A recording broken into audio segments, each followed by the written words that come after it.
Hey, hey, hey. Oh, hold on. I got a picture there, or a paper there. So let's see here. We're gonna do this one a little different. We've had some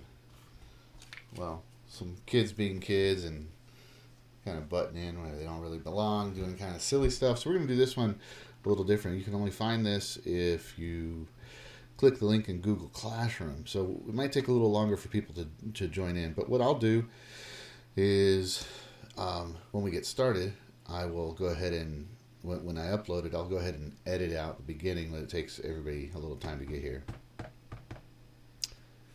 Here's what we're going to do in this one, though. What we're going to be talking about is R values. Yeah.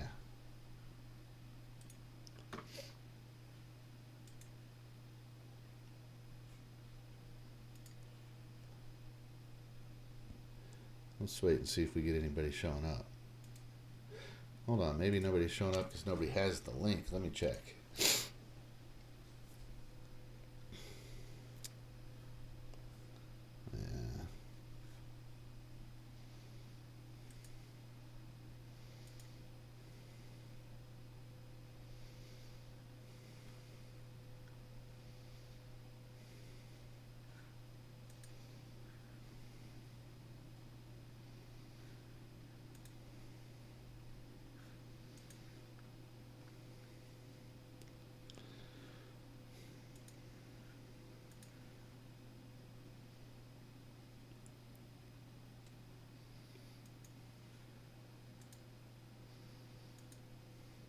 Let's see if this will work. Hold on. Might be having a little technical difficulty here. Trying to get to the bottom of it.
Hey, Angela's here. Hey, Angela, how are you doing? Mariana's here. Good morning, or not morning. Good afternoon, ladies. How are things? Sorry for the delay. This one being so. We had those. Hey, Omar. Good morning or good afternoon. So this morning we had some of those. I don't know, just some random kids in there being stupid. Um, I didn't really want to have that. It's easy to ignore, but if somebody like I don't know, somebody were to step in and be offended by it and make a report, then we might lose the ability to do this kind of thing. And I think it's a pretty cool thing to do. I think it's useful, and I don't know. So anyway, I'd like to be able to keep doing it. So we're gonna make them private, and then after unlisted, and then afterwards, when I post them for anybody to see, then anybody can see them. They can comment, whatever. But Leah and Angela, my day is good. Thanks for asking.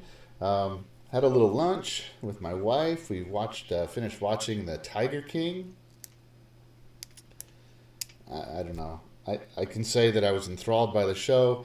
I was very shocked at many points, but I also don't think I liked it. I don't think I'd recommend it. Although, if you do watch it, you can understand a lot of memes that are out right now because, wow, that's some rich material. Yeah. So, yeah. Let's give everybody a couple seconds to get here. While we do, let's see here. While we do, hold on. I'm thinking. I'm trying to come up with an idea. I'll give you a clue. Hey, Chris, how you doing? Things good with you? Today we're going to kind of see where this comes from, what this means. We're going to be talking about R values. R values are what biologists use. Well, it's actually mathematicians when they model disease growth, and but the scientists and stuff right now are talking about trying to get R values in a certain range because then it's going to be safer. So I want to kind of go through some of the math and see how that is and see if you guys can get a better understanding how that works. So Lemonhead, LOL. This is for both freshmen and sophomores. Ale's here. Hey, Ale, how are you doing? And Yesenia is here. So, excuse me. So yeah, it's for everybody, and so we're gonna kind of explore that. We're gonna look at some exponential functions and growth. It has to do with that penny thing that I shared with you guys at the beginning of whatever. I don't even know what to call this.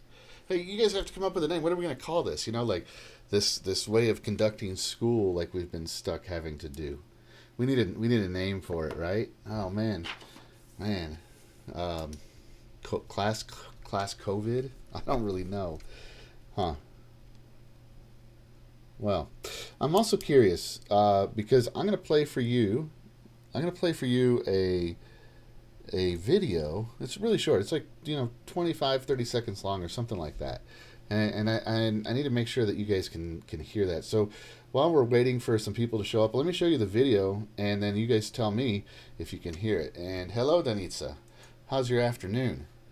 So here, check this out. Look at this guy. Oh man. Anyway, tell me if you can hear this. If it goes down this summer, does it come back up again in the fall?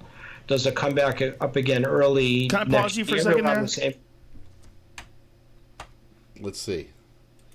So, could you guys hear that? That's my question for you. Could you guys hear that guy talking? Hey, Ruben, how's things?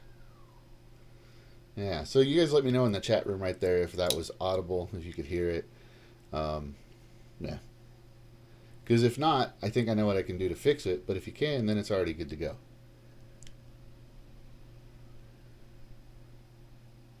Hey, Deanna.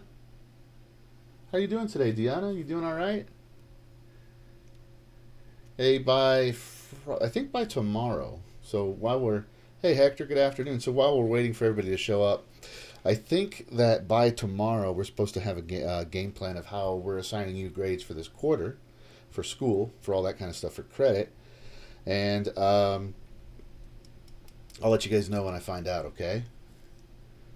Let's see here. I know we're going to do a different program for Algebra 1 than we're going to do with the other classes.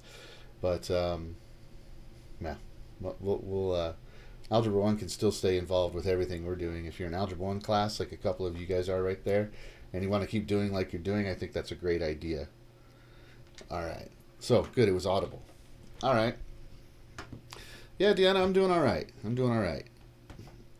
Trying to make the most of this. It's kind of a strange situation we're in right here, right?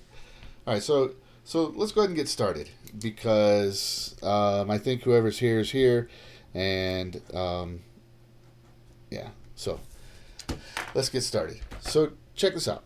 Last night, I was watching a video, and they were interviewing a doctor. You saw the first bit of it right there. And in the video, he started talking about these things called R values. And the thing about those R values is, well, here, I'll let you see it, and you can hear what he says. And hold on. I'll let you hear it so you can hear what he says, and then we'll talk about it, and I'll show you what some of it means, and then we'll explore what it means mathematically so you can kind of get a good visual understanding, like a practical understanding of exactly what R values are. So, let's see. Yes, you should be seeing the video now. Here we go. It's pretty short. It's 40 seconds, 39 seconds. Ready? If it goes down this summer, does it come back up again in the fall? Does it come back up again early? Can I pause you for a second there? What's that? Why would that happen? Why would it come back? Why would it go away and then come back in the fall? Well, there's a few things that are happening. One, all the social distancing potentially could interrupt the transmission. We use this number called the reproductive number, which describes the number of people that get infected if a single individual has it. So the number right now is between 2 and 4, depending on whose numbers you look at. The idea is you bring that below 1 by the social distancing. There's also the question of whether there's seasonality. If it goes down. All right. So, oops, hold on here. Let me get out of that. All right. So, did you guys hear what he was talking about right there? Oh yeah, thank you. I assume you're talking about me. Oh, you did that with the Spanish flu. So he called it a reproductive number, right? It's called the R number, like it's actually R sub 0, like this. And the way we say that is R-Naught, right? So that's like the initial, right? And so he's talking about the R number, and he's saying that's the reproductive number, and it gives you a clue to how fast a disease will spread, right? So we're gonna, and he said right now the R number that we have is somewhere between 2 and 4, and that's for the coronavirus. So, yeah, second wave was the deadliest. That's right. So, here's what he's saying. He's saying the R number, which describes how quickly a disease spreads, is our number does describe how quickly a disease spreads. Right now, for the current coronavirus, it's somewhere between 2 and 4, and we want to get to be less than 1. So I want you to understand through this lesson today what it means for it to be less than 1 and why that would actually be good, why that would help this to stop spreading. Like, what does that literally look like, okay? So here's what we're going to do right now. Check this out right here. So I'll put this, when I post this for you guys in Google Classroom, I'll post this link for you because it's kind of interesting. And you know, we're getting, it's really easy to get in over our heads with this because we're talking about some pretty advanced math, some pretty advanced science, and so I want to keep kind of just a general idea. But right here, you can read what the definition, the rough definition of an R value is. It says, I'll read it for you because you get to hear my lovely voice. But the formal definition of a disease's R-Naught number, well, the formal definition of a disease's R-Naught is the number of cases on average an infected person will cause during their infectious period. Do you see? So that means that, for example, hold on, let me get my computer back up here so I can see you guys. So yeah, I'll show you. That's what we're going to talk about, Angela, is what that 2 and 4 means. So what the R-Naught number's talking about is how contagious a disease is, right? Now, technically, it actually means like the one we're talking about and the one I think this doctor's talking about. I'm not sure because I'm not interviewing him, but there's a couple ways it's used. One of the R-Naught numbers, one of the ways that R-Naught is used is talking about in an ideal environment for that disease to spread. So that'd be a situation where you have a population that has 0 immunity to it. And so, for example, smallpox, maybe it was smallpox or measles, I can't remember. It had an R value of up to 18. And you're going to see what that means here in just a minute. So I'm going to write that down before I forget because I want to talk about that later. R18. I think that's actually for measles was R value of 18. So by the time we're done with this today, I really want you to understand what that means and how quickly that would spread and why that's such a devastating disease. And then there's another reason why I kind of wanted to do this. All of you have been in my class where we talked about the difference between 1 million seconds and 1 billion seconds. And what we find is that our understanding... Hello, Angela Acosta. What we find is that our understanding of numbers is really skewed. Like we don't get them. They're abstractions. Once you get over somewhere around 100 or so, it depends on the person and their experience. But once you start getting over around 100, they become an abstraction. So when we did the million seconds and the billion seconds, most people thought a billion was like maybe twice as big as a million or 10 times bigger. But it's totally not. Totally not. So like, 1 million seconds turns out to be around 11 days or so, and 1 billion seconds is almost 32 years, right? And so in exploring this, I want this to be like concrete and solid like that. So you understand when the doctor's talking about an R value of 2 versus an R value of 4, that is a massively huge difference.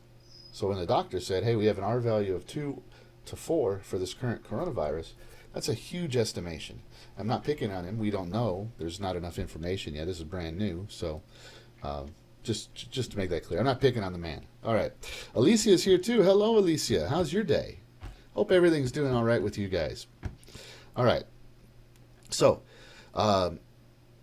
the R value, once again, is in a perfect environment where nobody's got any immunity. How fast can a disease spread? And the way we talk about that is, I'll move over to our document camera here right now. The way we're going to talk about that, sorry, hold on. There we go. There we go. All right, so the way we talk about the R-Naught value is how fast, how quickly can a disease actually spread. Let me get things kind of set up here. I apologize. All right. So when he says R value is 2, what that means is every single person. Oh, I should draw this a little bigger so you can see. So every single person that gets the disease will share that disease with 2 other people, right? So while you have the disease and you're contagious, on average you're going to share that with 2 other people, and each of those people will share it with 2 other people, right? You follow me? That would be an R value of 2, right? So we start off with 1 person, and then that person shares with 2 others, and those 2 others, those turn into 4. So all of a sudden, in a short amount of time, we end up with 7 total people. Do you see? And each of these share with 2 more, right? Each of these share with 2 more. These aren't stick people anymore, they're just figures now, see? And so all of a sudden we have 1, 2, 3, 4, 5, 6, 7, 8, 9, 10, 11, 12, 13, 14, 15 people all of a sudden.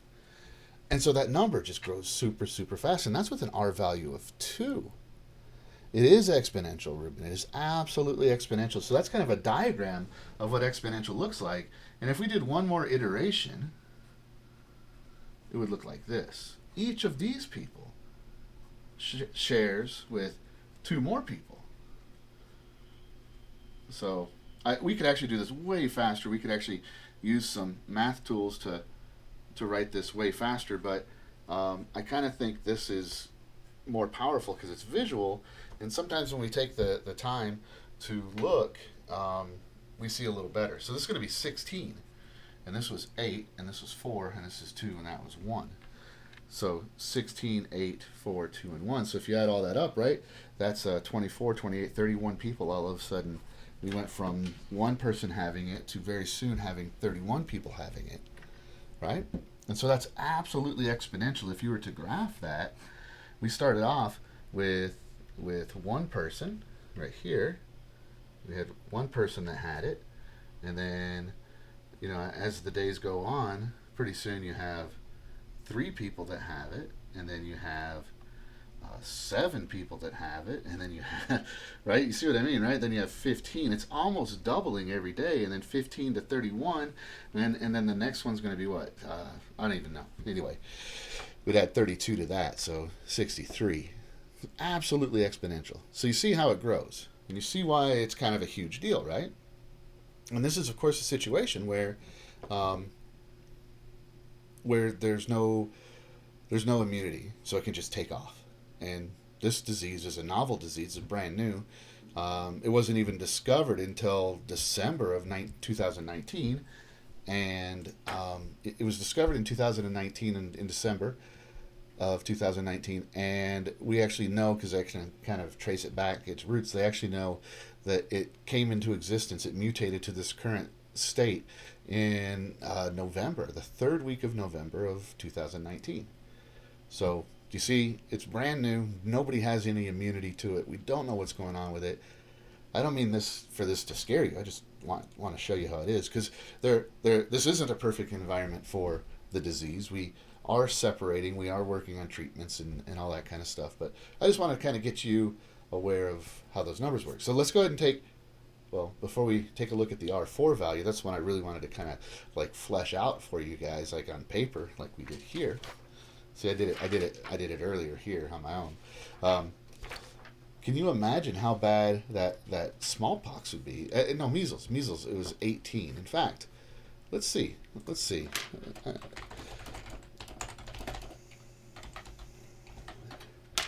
What was the R value? So check this out. Here, check this out. Did a Google search. I just wrote in what was the R value of smallpox, right? Wow. So it says 4 to 7 for mumps, smallpox, 3 to 3.5 to 6.5. So it was on Wikipedia that I read that I thought it was, well, anyway, they said on Wikipedia, the one I saw earlier, that it was an R factor of 18. That was measles. Yeah, look at that. Can you guys see that over here?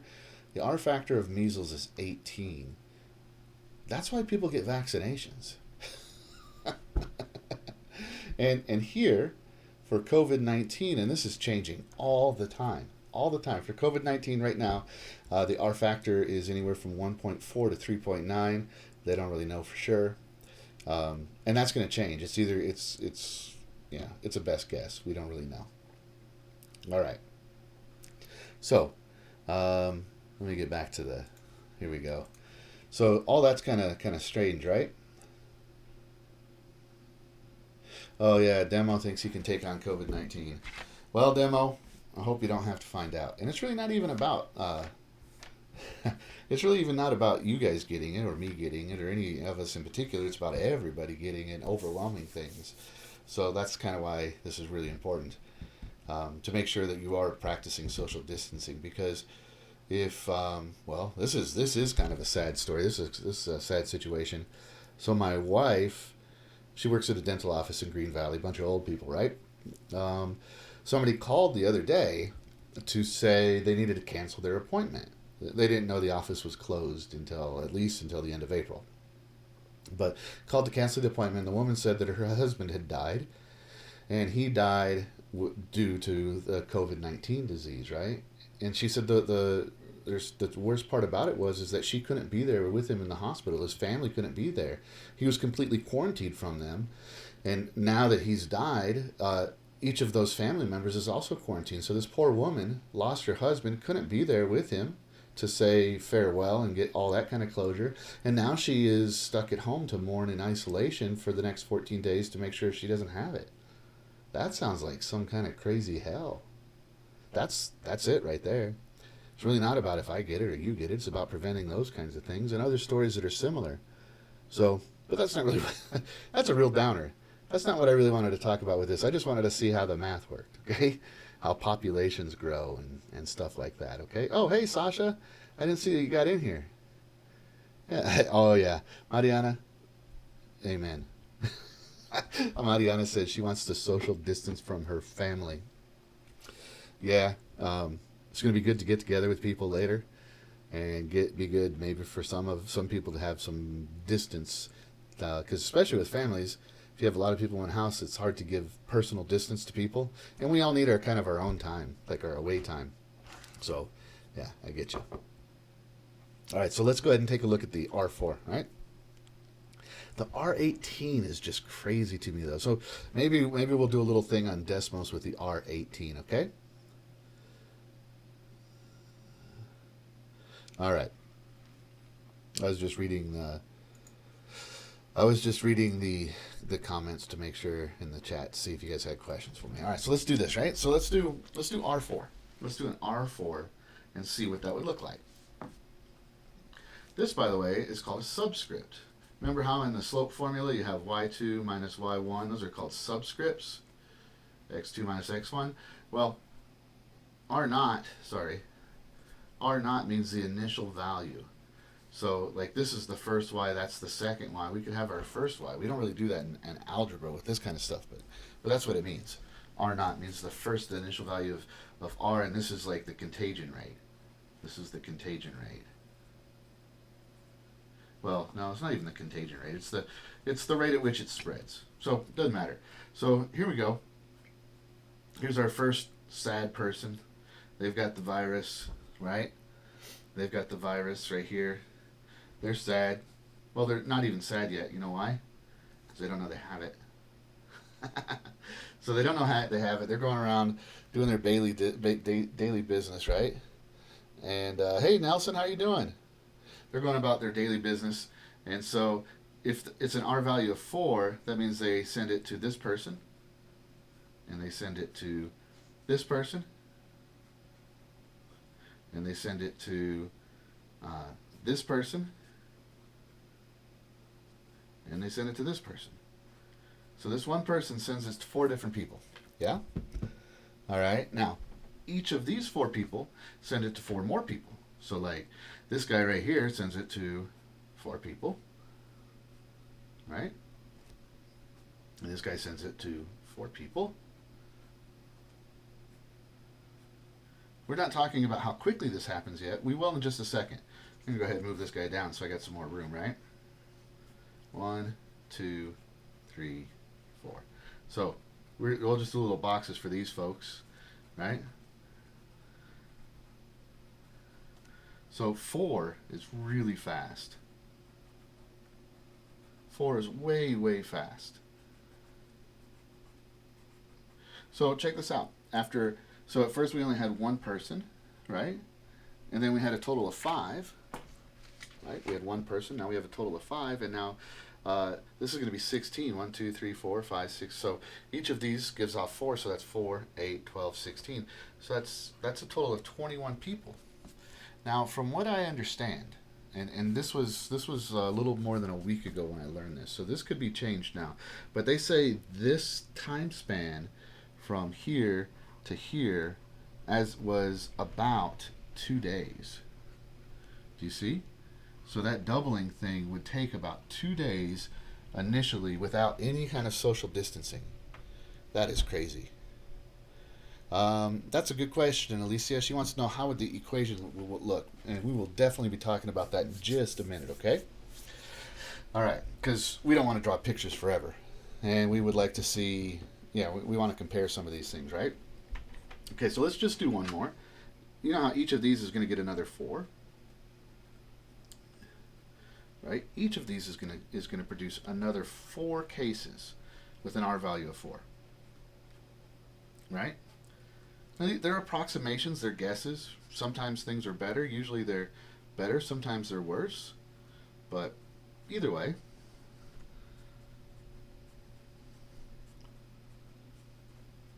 So if we have 16 4s, that's 64. So we would go from 16 to 64 in another 2 days. Now again, that 2 days, it might not be accurate. That was only just one source. I didn't like research that 2. I didn't research that 2 day thing extensively. I just found one source that mentioned it. It doesn't even really matter because we're just talking about hypothetical now. I don't think it's actually 2. I think it's a few more days than that, but it certainly is now that we have the social distancing and stuff. Okay. All right. So now, here's the deal, though. If we started with 1 and it did every 2 days, right? That would mean from 1 to, let's see, 64 plus 20 is 84, 85. That would be 85 cases in a 6-day period. In 6 days, we would go from 1 to 85. And that's nuts. That is absolutely nuts. And hold on. I started writing down after the president of Mexico and the president of Brazil, they both said that they're not going to do anything. This was a couple weeks ago.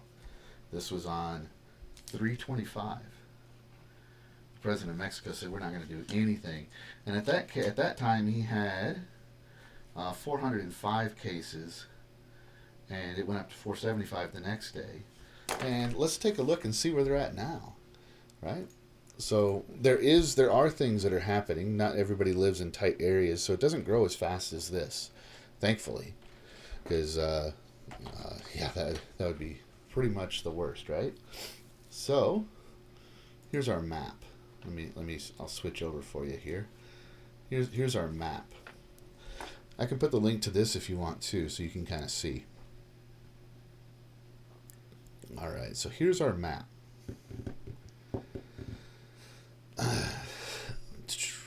So over here we've got 51,000 deaths. We've got just crested 1 million cases. That happened today. This morning was under 1 million.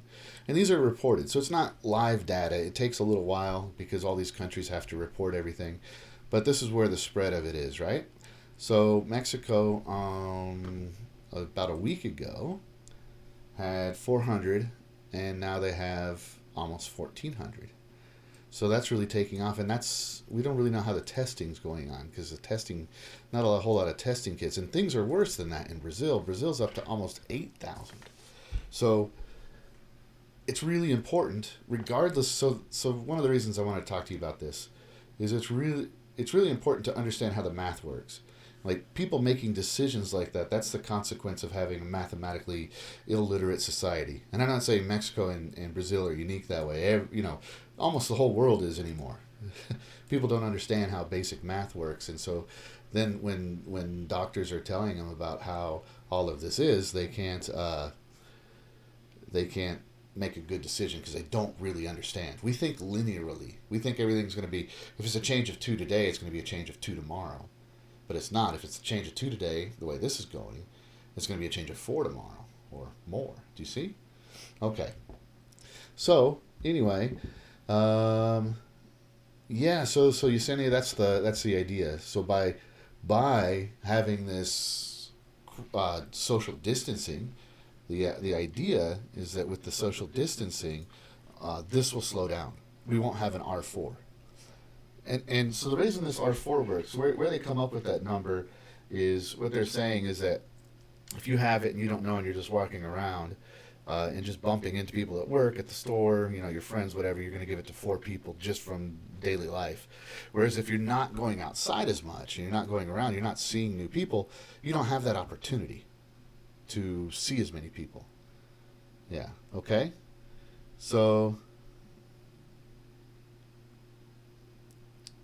yeah, Yesenia, there's a whole bunch of politics going on with all of this, and I mean, it's all nonsense. It's kind of crazy, but who's counting what, how it's counting. Some countries are definitely falsifying data, but they're saying they don't have it, and I don't know. We can't even. It doesn't even matter. None of that is that. All that's way beyond our control, and I'm not even interested. I mean. It doesn't even matter, because what's important is how that things really can spread, and so I just want you guys to understand that part. Okay, so here's the other thing I wanted you to see. So check this out. All right, so this is reported data, so it could be wrong, right? You understand? You understand what I mean, right? But this is the reported data, and so if you look at it, this is how many deaths, this is how many total confirmed cases. So if you look at the death rate, and this is kind of alarming to me, because I've been following this pretty closely, and a lot of the early estimates said that as expanded testing occurs, the mortality rate's going to go down, right? So mortality rate is the number of people that have died divided by the total number of cases. It's over 5% right now. That's really crazy. That's really a high number. Yeah, that's a really high number. So whether that's accurate and how that turns out to be over time, it's probably not going to be that number. It's either going to be lower or it's going to be higher. We don't really know. All we can do is base all those kinds of things on our information. But let's try this. Let's say we had 5%. Let's say we did have 5%, right? Let's say we had 5%. Let's go ahead and take a look at this over here. All right, let's say 5%. Here, let me get my other paper that's prettier. I built it the same way, right? I built it the same way. Okay, so check this out. I did one more layer. Each of these 4 has 4, which is 16. So this next row is going to be 256. So really going up. The 5% count is the current. So what the 5% count is right now, Yesenia, it's the percentage of people that have caught the disease and died from it internationally. So here, I'll show you again. Let me go back. Glad you guys asked. Let me see. Hold on. Give me a second. I got to switch this up. So the mortality rate is this. This is how many people over here have died in the world, right? This is how many people in the entire world have died from the disease, and this is how many people in the entire world have been reported to have the disease. So when you do the percentage, that's a 5% mortality rate. So about 5% of people that have caught the disease have died. Now, there are a lot of, well, there's a lot going on, and I don't want to get into any arguments over it because I don't know. I have no idea exactly which way is right, which way is up. But I do like what Yesenia was saying. There's reports that people are reporting this as being worse than it is, and that's happening. And there are also reports of people saying this is nothing. And both, I don't think either of those are actually very accurate. Like the news sources is what I mean. I don't think I think people are just trying to play an angle to get people to watch. So I don't really pay attention to any of that. All I've been trying to do is follow what the science is showing, what the math is showing. And as far as how numbers are reported, who knows? I also know there are countries that aren't testing, that aren't reporting. There are people that have the disease that aren't tested. There are people and they recover fine. There are also people that certainly have died from the disease and not been tested. Yeah. So mortality rate is how many people died out of how many people had it. Right. That's mortality rate. Yeah, that's right. So a lot of places are underreporting, and yeah, and so that's a problem. But I'm just basing it on the numbers that are reported. Whether they're accurate or not, I have no idea. But so we're just going to model based on that, though, whether it's right or wrong or whatever. We're just going to base, yeah, we're going to base what we're going to do on that. Okay. So now, let's look at our document camera right here. So here's what we got. And let's see, how many days is this? 1, 2, 3, 4, 5 days. So in 5 days, we have a lot of cases. We have 256. I can't add 256 plus 85. So that's 256 plus 85. So in 5 days here, we have 341 cases in our little simulation here, right? Yeah, that's right, Danitza. So this is 341 total cases in a 5-day period in this little experiment. And this, of course, would not be real life. This is like if we have everybody sitting at school together all day, every day. This is how many people have it, right? And so you can see that number is growing really, really, really huge. And the next would be even larger. Yeah, nuts. Really goes really fast. So that's an R4. That's an R-Naught of 4. So that's a really high rate. R of 18 is even crazier. So here's the thing. Look, here's what we got. Let's do an input-output chart so I can get to Alicia's question of what would the formula look like, okay? And then we're going to look at a graph too, okay? So on day 1, we had one person, right? Do you see how I'm doing this right here? Day 1 was one person. Okay. And I'm not going to do, we're going to say Y is new cases. We're not going to say total cases, right? Because those are different things. This is how it's spreading. So on day 2, we now have 4 new cases. Do you see? Day 1, we had 1 new case. Day 2, we had 4 new cases. Day 3, we have 16 new cases. Day 4, 64. And day 5, 256. Can you guys figure out, like, we talk about nth term, right? And you guys are supposed to find nth term on, that's like a paper 2, paper 4 question. And we will, I am still working on figuring out how to give you guys access so you can have a chance to show, so I could show to Cambridge that you deserve whatever grade you're close to, right? So we still need to make sure we're trying to do this. You guys remember how to do nth term? So on this one, like the clue is that all of these are powers of 4. Do you see? So this one right here, this would be 4 to the power of 0. Do you see? And this would be 4 to the power of 2. You guys follow me now, right? This is 4 to the power of 3, 4 to the power of 4, 4 to the power of 5. Right? 4 to the 5th power is 256. Let's see, watch, in case you don't believe me. 4 to the power of 5 is... Oh, wait a minute. Oh, I see what... Do you see what I did? I'm sorry. Forgive me. 1, 2, 3, 4. There we go. 4 to the power of 4 is 256. The next one's 1024. That's crazy. From here to 1024, that's crazy. Because we're going 4, that's 4 times. That's crazy. Okay. So Angela Hallman says that wasn't over 2 days. I'm not sure what you mean over 2 days. So nth term isn't y. So tell me what you mean by every 2 days, Angela. So nth term isn't y. Nth term is like the formula where you would have like f of n equals some formula that gives you this set of outputs. So do you guys see this is the input, right? And this is definitely exponential, and we know the base is 4. But you see, the input's 1 and the output's 1. The only way for that to happen is if we did this. This is our nth term. Do you guys see how that would work? N to the power 4 to the power of n minus 1. Yeah, that would be our formula right there. 4 to the power of n minus 1. Yeah, x would be the number of days. Right? Well, it's actually not even the days, it's the iteration, right? So it'd be every 2 days would count as 1x, the way we were doing it. So yeah, x is the input, and y is the output, or n, we could say, instead of x, we could say n. Maybe that'll make it clear, but it's just the input. Yeah? So nth term is the formula, and I think this is the, well, I know that's the formula. 4 to the power of n minus 1.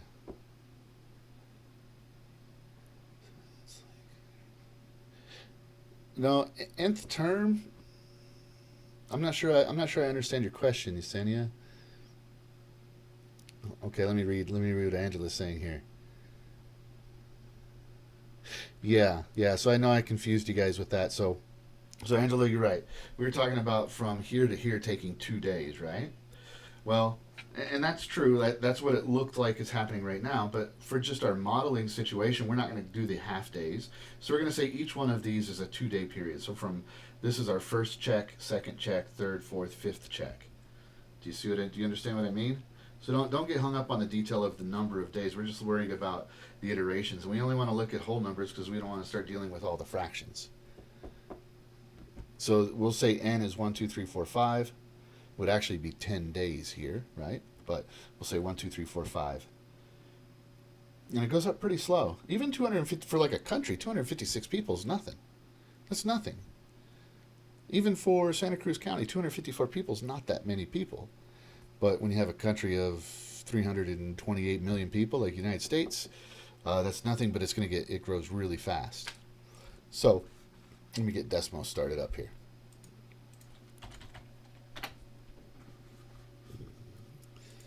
So here's what I want to do.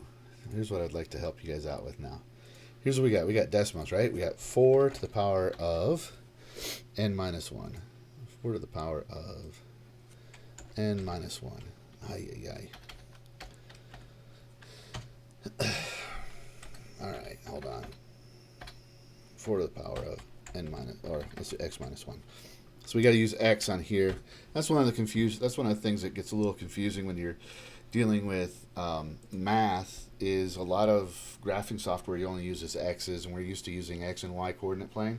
But in science, a lot of the time, and in other kinds of math, we use n for like the iteration, for like which stage it is. So yes, I understand. I think I understand what you were saying right now, Yesenia, a minute ago when you were saying about n is like the place you're at. Yeah, I got it. Yes, absolutely. Okay, so let's go ahead and take a look at this graph. Do you see? On day 1, or yeah, on the first iteration, we're going to have one person, you see? And then it grows exponentially quick. Let's change our y-axis to be from that to, let's say a million. 1, 2, 3, 4, 5, 6. Let's do a billion. 7, 8, 9, 10. Okay. Woo. All right. Oh, wow. So check this out. I mean, as you guys know, this is 10 to the power 9. That's a pretty big number. Growing really slow. It's hardly even, there's hardly even anything there, right? But then all of a sudden it just goes boom and it takes off. And that's what an R value of 4 looks like. And so if we're as high as an R value of 4, we're not here in Arizona. We're going to be much lower. We're probably going to be closer to that 1.4. We're going to probably be much closer to the 1.4 here in Arizona because we're a lot more rural, right? But this is probably what a big city would look like. Maybe like downtown Phoenix, or like, Phoenix is still pretty spread out, but like the East Coast cities where everybody's congested, they're probably going to be close to that R value of 4. Whereas let's see what just a slightly smaller value would look like. Let's say it's going to be 3.6. Let's see how big of a difference that makes. Look at this. So it's still going to go up. And in real life, they're not going to go up forever. Like, they're going to spread, and then what happens is people become immune, and it's no longer nearly as contagious, and then it kind of dies off, and it slopes right back down. Man, I should have seen if I could. I've seen some graphs like that shared, but I don't have one here with me right now. But I think I can find one for you. Either way, do you see? It's like the same exact time period, but you see it's growing much more slowly. It's growing much more slowly.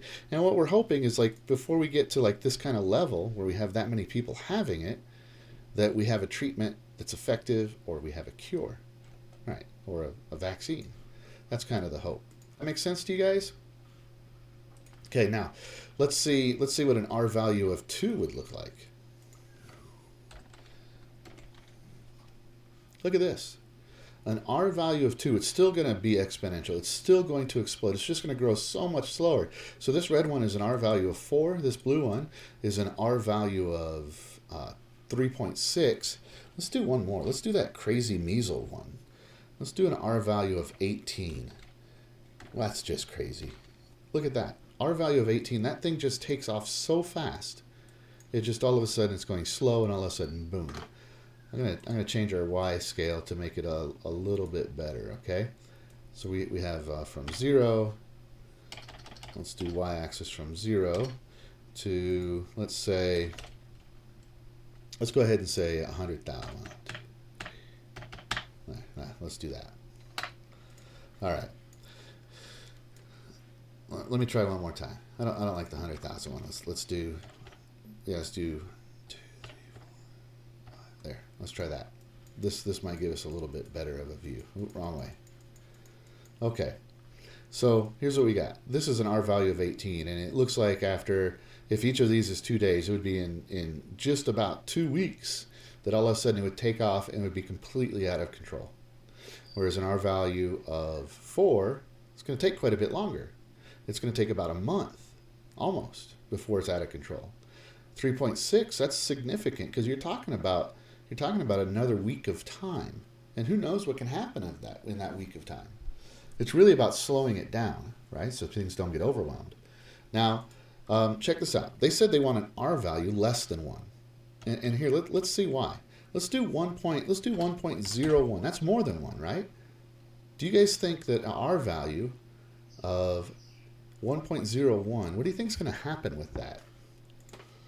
What do you think is going to happen with an R value of 1.01? All right, I'll show you. Ready?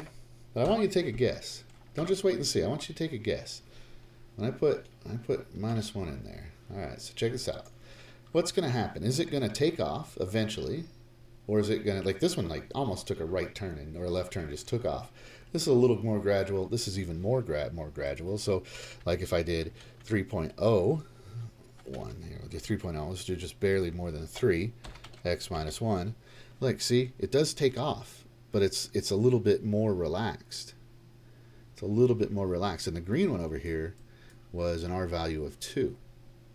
So what's 1.01 going to do? Let's take a look. Does it take off or not? So here it is right here, right? Does it take off or not?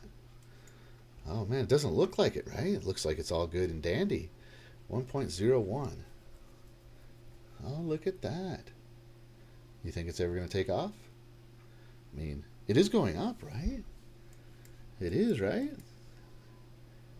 Oh, wow, this is interesting. Oh, wow, it does. Look, see, eventually it's growing very, very slowly, but eventually it's exponential as well, and boom, takes off. Do you see? That's why they want, like 1.01 is barely more than 1. That's why they want something less than 1. So, like if they had a zero point 0.8, I think the doctors and I think everybody would be thrilled with this because um, we're not going to worry about the left side of because this is before time, right? Look what happens with zero point 0.8. Let me change my scale. Well, let's zoom in. This is 0.8 right here. Look what happens. I'm going to change my scale officially right here now because it'll make it work. Let's do 100. See? 0.8, it's just going to go down and it's going to get smaller and smaller and smaller. There will be a gap in here. See, 0.8 right here. It is above, it's always going to be above, that y is always going to be above 0. But, yeah. It's gonna die. It's gonna kind of disappear. It's gonna be manageable. It's something that you can control. So the 0.8, it's gonna shrink. It's gonna shrink. It's gonna shrink. It's gonna keep shrinking. And so that's why they want that. So here, let's see. That's why we want that R value that's less than 1. So does that visual kind of make sense to you guys? Do you see why when the doctor was saying we're hoping for an R value of less than 1 and we're hoping to get that with social distancing, what's going to happen is it's going to basically stop the spread. And if we can stop the spread, it's not going to go away. But what might happen is we might have enough time to come up with treatments and stuff like that. All right, so a couple questions here. Let's see. Yesenia, let's see. So negative is decreasing in cases. Well, here's why. Check this out. When we do 0.8, let me put on the document camera right here, because this is kind of interesting. When you do 0.8 to the power of like n minus 1, right? That's really the same as that's the same as 8 over 10, which is the same as 4 over 5, right? What happens to that number, 4 over 5, when you raise it to a power, like 2? You get 16 over 25. Which is bigger, this one or this one? And what happens if you raise it to the power of, say, 3? You get 64 over 125. Or what happens when you raise that power to, say, 15? I don't know that off the top of my head, but 4 to the power of 15 is 1073741,824. Let's see what 5 to the power of 15 is. Way bigger. Let's do the power of 10. See if I can get a number I can write down, because that would take me an entire page. So let's do 4 to the power of 10. That is 1048576. That's a really big number, but 5 to the power of 10 is going to be way bigger. 9765625. So 1, 2, 3, 4, 5. Hold on, I did something wrong here. 9765625, and the other one was 1048576. 1, 2, 3, 4, 5, 6, 7. 1, 2, 3, 4, 5, 6, 7. Yeah, so this was almost 9 times bigger than that, do you see? And it's this, so here's the deal. When you have a fraction and you raise it to the same exact power, this number is going to grow much, much bigger than this number. And eventually, this whole thing is going to start going towards 0. Because if you have a number divided by a huger number, it's going to get smaller and smaller and smaller, and this one's going to grow faster, so it's going to go down to 0. That's why it ends up going down. Do you see? Because a decimal less than 1, when you multiply, when you square, or to any exponent, when you have a fraction less than 1, If you raise it to any power, it's always going to be smaller. So 1/4 is less than 1/2, which is 1/2 is 1/8 is less than 1/4, which is 1/8 is less than 1/4, which is less than 1/2. So each time you raise that power, so let's say we had an R-Naught of 1/2, each day the numbers go down because it's exponential growth. So it would actually be 1/2 to the power of n minus 1. That's like a super oversimplification because there are other factors involved, but that's kind of how it works. Let's see.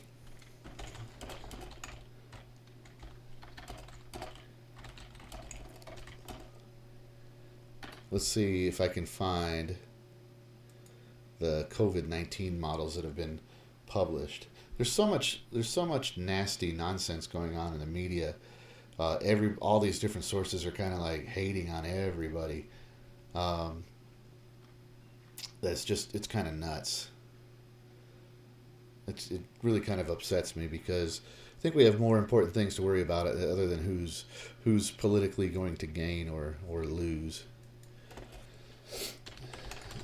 Let's see. I'm trying to find the one where they overlapped in one graph. They had overlapped the recoveries with the infection rate, and you could kind of see over time that they kind of go down towards 0, but I can't find it, at least not right now. I'll look for it again in the future for you guys. Okay, so let me see what kind of questions we got. Yeah, all right, same ones. So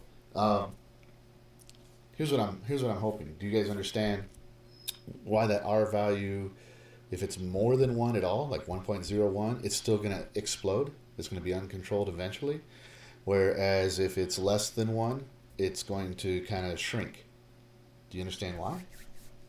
Because that was Angela's question. Why does it go down instead of up? So, for example, if we had, hold on, I'll show you. I'm just writing it down. If we had this, or we had this, why does this one eventually explode and take off, and this one just goes down towards 0 and gets smaller and smaller and smaller? Why is this controlled and this not, if these were R values? Do you guys understand the question? That's the thing I want you to be able to answer. I mean, I could tell you the answer just like before, like with lots of things, but it's conceptual.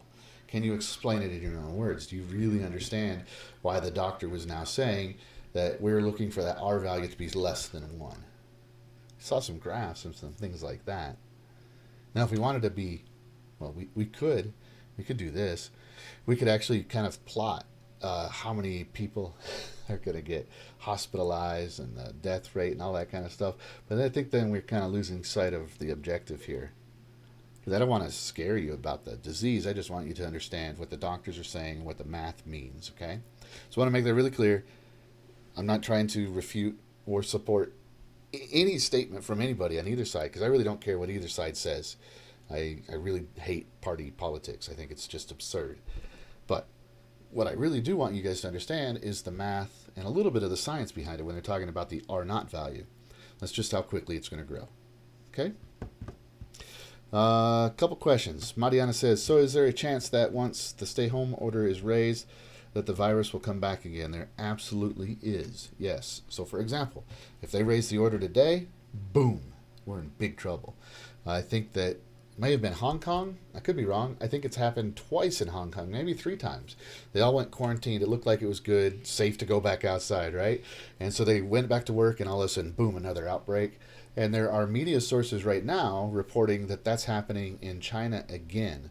China controls all their media so tightly, it's hard to know which way is up. I found 4 different sources for it, but I still don't know if it's credible, but it seems very plausible. Yeah. How fun, I know, right? How fun. This is why, like, you heard the nursery, you guys know the nursery rhyme, ring around the rosy, pocket full of posies, we all fall down. Those kinds of nursery rhymes are about kids growing up in situations like this. And that was back before we had all the communication and the understanding and the education for all the people. I think I said education twice. But that's before we had all of this understanding, and we certainly didn't have the medical technology and the hospitals and the infrastructure. So can you imagine if this happened like 300 years ago? It would be crazy. So who knows how long this is going to last? Um, you know, I don't believe the people that say this is a hoax are right, but I would sure love it if they were, because then we would have less to worry about, right? But um, here's the thing, Mariana. It sucks. This does suck. It is hateful. It's a really bad situation. But um, here's the deal. Hold on. I did find some graphs that can help you guys to understand. So check this out. This is our hope right here. Okay. So check this out. We've seen how things will take off exponentially. Now the reason it stops is because people either recover and then they're immune, or they die. Right? So it kind of peaks and then it's going to go back down. That's if we don't do anything. Now what we're hoping is that we can make this grow really, really slowly, so that as people do get it and they get sick, they can get treated. Because what ends up happening is if too many people get it at once, then people that would be fine, that can recover, can't get the care they need. So that's the idea. That's what that's the idea. That's the thinking. So it's when they say flatten the curve, that's what they're talking about. Instead of having it go this high, have it grow slower. We might have the total same number of cases over time. Like if you can consider all of these cases that would occur in this curve right here, if you consider all of them, it may be the same exact number of people that get it. It's just slower. And it is very treatable. It is very, very treatable. And so, yeah, it's very, very treatable. So that's the idea. Let's keep it treatable. Let's make it go spread as slow as we can, so that as people get sick, we can give them some help they need so they can get well. Also, in the meantime, maybe we'll come up with better treatments, cures for some of the symptoms, and maybe even a vaccine for it. So that's kind of the idea, right? Yeah. So anyway, yeah, it is a sad situation, Mariana. It's a tough time, but I just wanted to share with you guys some insight into the math. That was all, and I hope it was informative. I hope you understand now the answer to the question. I hope everybody's got this. Why we want this, and even this would be okay because it'd be really slow. But why this is uncontrolled and this is controlled. You see? All right. So anyway, yeah, that was all. That was all we were gonna do. So here's gonna be our homework for today. Okay, and I'll type this up, and I'll type this up for us. Okay. So here's what I want you to do. Yeah, it does mutate. Viruses mutate pretty quickly, so that is a concern as well. But none of that's new. None of this is really new. The disease is new, but like as far as how viruses go, this is always potential. And this is our third outbreak this decade. Sorry, since the year 2000, this is our third outbreak of a coronavirus. They're all different, right? But this is our third outbreak. So we knew this.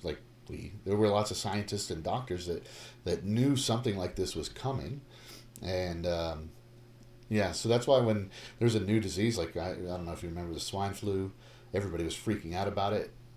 It didn't turn out to be that huge of a deal because it wasn't that contagious. It was actually very, very deadly, but it wasn't that contagious. My daughter had it; she recovered.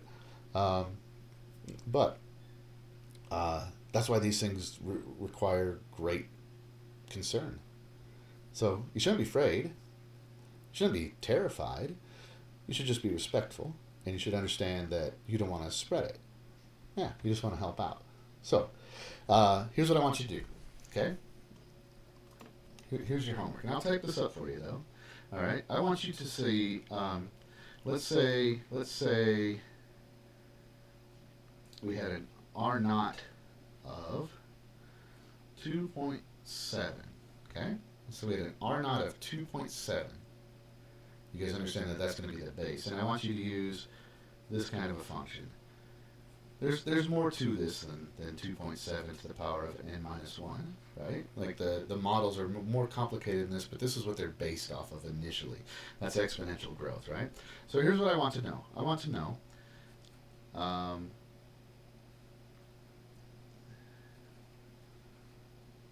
many cases after 30 days of uncontrolled growth.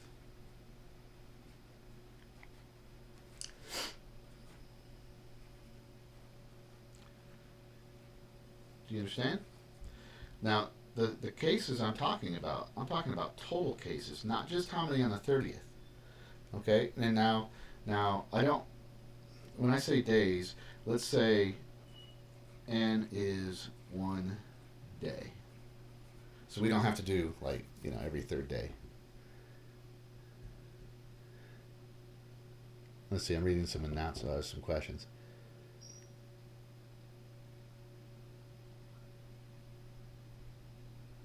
Wait, what's going on with Angela? I just wanted to see how it tasted. Oh. I got you. I didn't see the bat thing.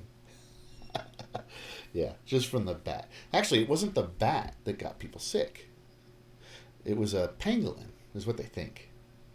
Viruses, they mutate and they go from one species to another. We carry lots of viral stuff in us right now that doesn't affect us. In fact, this is crazy. This is really crazy. The thing that makes mammals and different from everything else is the placenta, right? The placenta. So it's not just live birth, because there's other things that give live birth, but it's the placenta.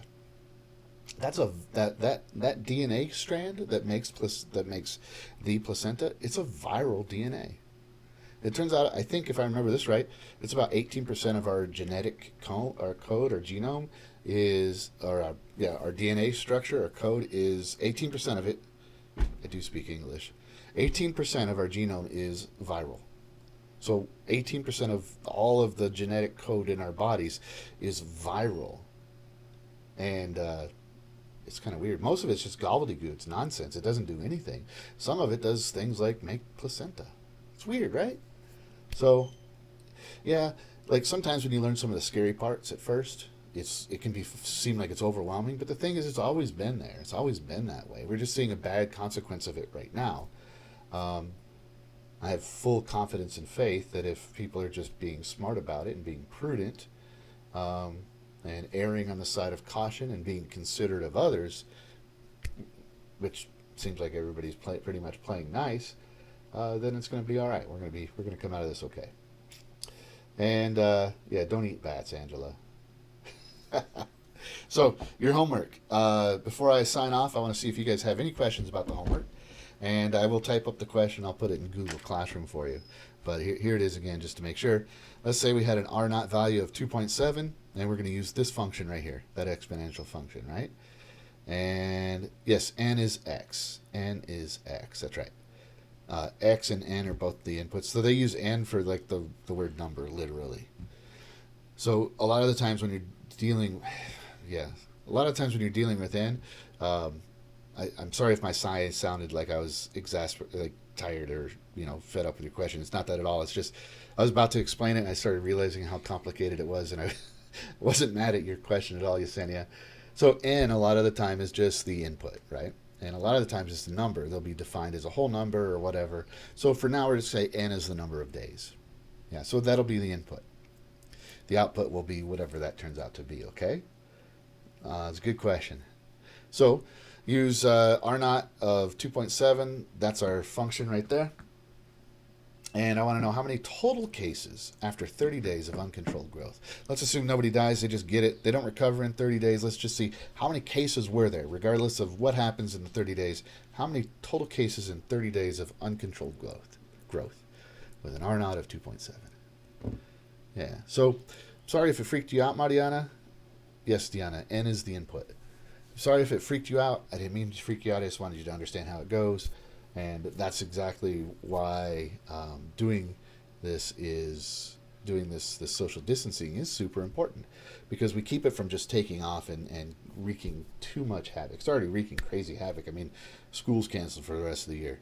It's like the year we went on spring break and we didn't come back, right? That's crazy. So that's already bad enough. And the reason why we're doing that is so that this thing doesn't take off and just overwhelm us. So we're doing the right thing. So it can be scary when you do the right thing, because you know what happens if you don't. Like if we weren't taking appropriate action, then things would be even worse. So just have faith that we're doing it right, and that it's going to work out. So anyway, I hope you guys have a wonderful afternoon. Tomorrow's Friday. Yay! I might shave my head tonight. I don't know. I look like a hippie. This is awful. It's driving me crazy. So anyway, I will talk to you guys later. I will post a link to this in Google Classroom along with the question, and I'll type something up. I'll do that right now. I'll type up some quick notes and send it over to you guys, okay? So have a great day.